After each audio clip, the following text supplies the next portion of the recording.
Europe 1. Le journal de 8h sur Europe 1, Fanny Marceau. Bonjour Fanny. Bonjour Dimitri, bonjour à tous. La France va-t-elle être contrainte de rapatrier les djihadistes partis rejoindre Daesh ? L'une des figures de l'État islamique, Adrien Guial, actuellement détenu en Syrie, espère être transféré en France. Sa mère et son avocat ont saisi il y a 2 jours la cour administrative d'appel. On va tenter ce matin sur Europe 1 d'y voir plus clair avec vous, Jean-Baptiste Marty. Bonjour. Bonjour Fanny, bonjour à tous. Journaliste au service police-justice d'Europe 1. Alors d'abord, que sait-on exactement de cet Adrien Guial ?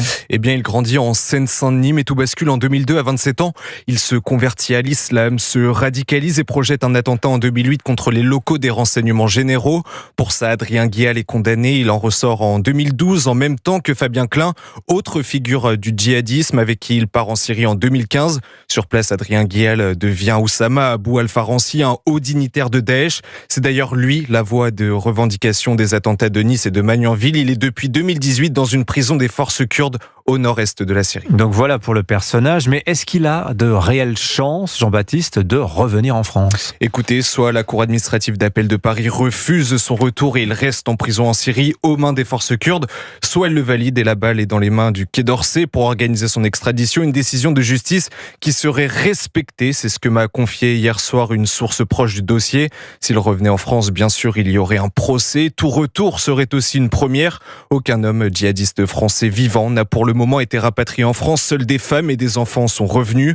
Aujourd'hui, 66 combattants français de Daesh sont emprisonnés en Syrie par les forces kurdes. Merci Jean-Baptiste Marty. Vous suivez cette affaire pour Europe 1. Vous avez pu échanger d'ailleurs au téléphone avec le syndicat de police Unité. Pour les agents encore marqués par l'attentat qui a coûté la vie à 2 d'entre eux à Magnanville en 2016, le retour d'un djihadiste en France et aux frais de l'État serait scandaleux. On écoute le secrétaire national d'Unité, Jean-Christophe Couvi.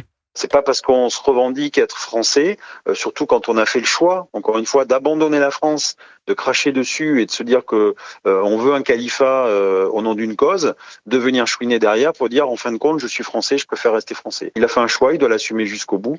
Surtout je pense qu'à mon avis, si l'inverse s'était produit, je pense pas qu'ils auraient eu beaucoup de débats à notre rencontre. Ça raviverait avec Magnanville et même avec Nice, parce qu'en fait il faudrait rouvrir des assises et des jugements, donc ça replongerait encore toutes les parties prenantes dans un procès qui serait long, douloureux pour toutes les familles, et à un moment donné on a envie d'oublier, de passer à autre chose, et on se dit qu'après tout, lui aussi il a commis des méfaits peut-être là-bas où il est enfermé, et que c'est le droit aussi des Kurdes de le garder en prison parce qu'il a commis des méfaits dans leur pays. Jean-Christophe Couvi au micro européen de Jean-Baptiste Marty. La lutte contre les terroristes islamistes, cheval de bataille, entre autres, de Bruno Retailleau, qui lance la guerre aussi au narcotrafic. Une menace existentielle pour notre République, selon Bruno Retailleau. Le ministre ne mâche pas ses mots, il ne veut pas non plus modérer ses actes. Il dévoile d'ailleurs aujourd'hui à Grenoble son plan de bataille contre les réseaux de stupéfiants. Christophe Bordet. Oui, dans une circulaire envoyée au préfet, Bruno Retailleau dévoile ce qu'il appelle la stratégie de la double lame, s'attaquer aux gros poissons de la drogue, les narcos, mais aussi prendre à la gorge la petite délinquance, les dealers, les guetteurs. 25 villes sont visées. Plan appelé ville de sécurité renforcée, comme à Grenoble où le ministre sera aujourd'hui. Marseille, Bordeaux, Nantes, Rennes, Dijon, toutes sélectionnées sur 4 critères. L'emprise du trafic, la concentration des faits de délinquance, les troubles à l'ordre public, la présence d'une immigration irrégulière. Dernier point sur lequel Bruno Retailleau brise un tabou en faisant un rapport direct entre immigration irrégulière et trafic. D'ailleurs, pour rappel, la semaine dernière sur Europe 1, le préfet de police de Paris affirmait que les étrangers étaient responsables de 36% de la délinquance en région parisienne.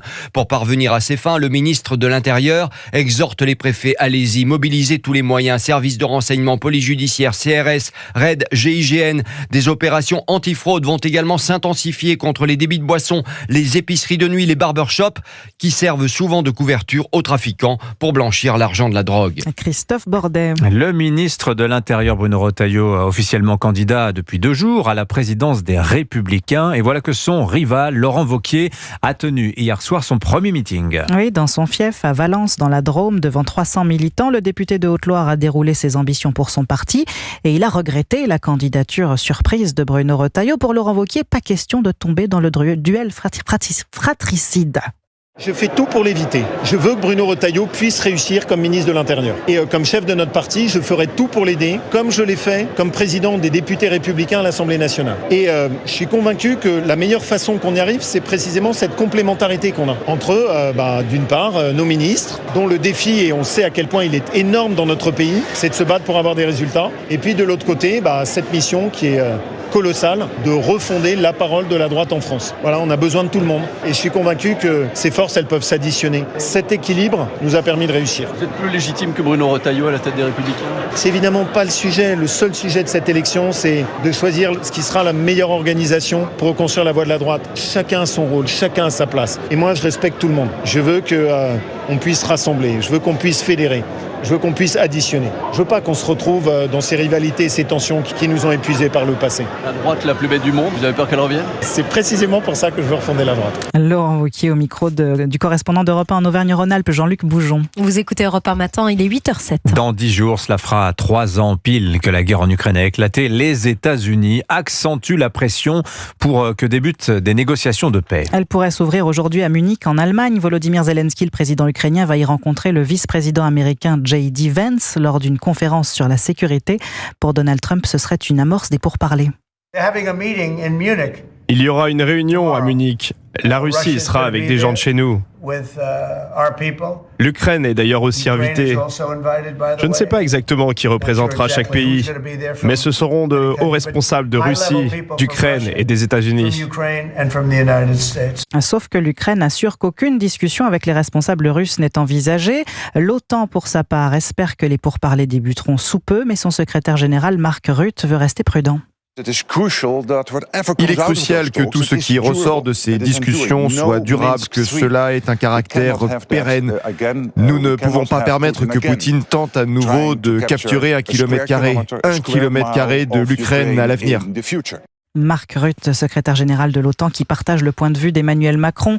Une paix qui serait une capitulation serait une mauvaise paix pour tout le monde, estime ce matin le chef de l'État dans le Financial Times, ajoutant que seule l'Ukraine peut négocier avec la Russie. Et ça ne vous aura pas échappé. Nous sommes ce vendredi le 14 février, jour de la Saint-Valentin, fête de l'amour qu'on ne sait parfois plus comment célébrer de manière originale. On a une idée, pour vous surprendre, pour surprendre votre partenaire ce matin, Dimitri, une soirée ludique, romantique et scientifique à l'Aquarium tropical de Paris. Il organise une soirée spéciale pour tout savoir sur la séduction et la reproduction sous-marine. Sébastien Bordenave. L'Aquarium tropical du Palais de la Porte Dorée à Paris est toujours gratuit pour les moins de 26 ans.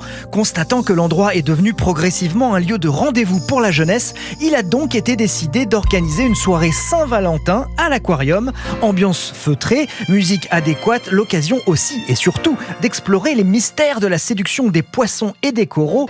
Ces derniers se reproduisent en fonction de la température de la mer et des cycles de la Lune. L'Aquarium a investi dans un système reproduisant ces conditions. Mais il y a d'autres surprises aquatiques à découvrir. Charles-Édouard Fusari, directeur du lieu. Celle qui m'étonne le plus, alors c'est vrai que c'est difficile parce qu'il y en a énormément. Par exemple, certaines espèces qui vont changer de sexe au cours de leur vie. Vous avez par exemple les poissons clowns, ils naissent mâles et ils vont devenir femelles. On a aussi certaines espèces qui sont hermaphrodites, où un individu peut être à la fois mâle et femelle et donc se reproduire tout seul sans avoir besoin d'autres partenaires. Il y a aussi le Parétro Plus Ménard-Rambaud qui vit en couple. Voilà une belle soirée Saint-Valentin. Message à 21h30, l'Aquarium ferme ses portes, les poissons doivent dormir. Sébastien Bordenave avec un joli bouquet d'algues, ce sera une super Saint-Valentin. Tiens, puisqu'on est dans sous l'eau, une baleine à bosse a brièvement avalé un kayakiste. C'était dans le détroit de Magellan le 8 février dernier. On l'apprend aujourd'hui, c'est dans le sud du Chili, avant finalement de le recracher indemne. Incroyable évasion qui a été filmée par le père du jeune homme, qui est devenu viral et qui sera la belle histoire de la Saint-Valentin comme aujourd'hui. Gepetto. Et c'est exactement voilà, ça. Il a goûté la sensation sûrement désagréable de se faire manger. Heureusement, ça n'est pas allé jusqu'au bout. Merci beaucoup Fanny Marceau, c'était votre journal.